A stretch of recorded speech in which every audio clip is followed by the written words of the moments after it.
if you're facing a problem on date and time set automatically or basically grayed out on iPhone, here's a step-by-step guide on how to do it. First, go back to the main settings. Go to the screen time.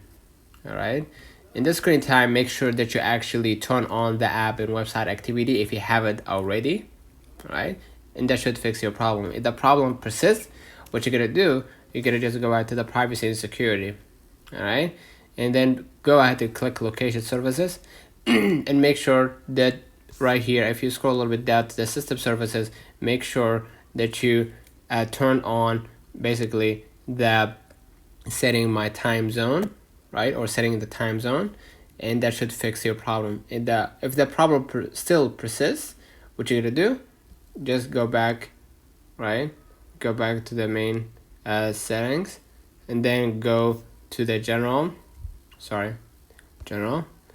and make sure that you go to the about, right, and make sure that the carrier should be updated.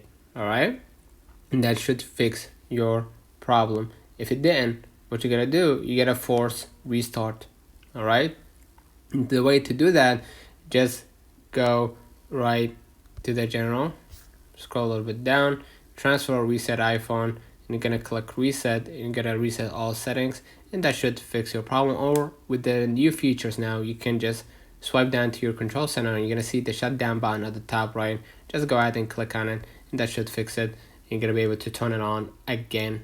Okay, so basically that's it. Let me know in the comments if this video helped you. Don't forget to like and subscribe, and see you in the next one.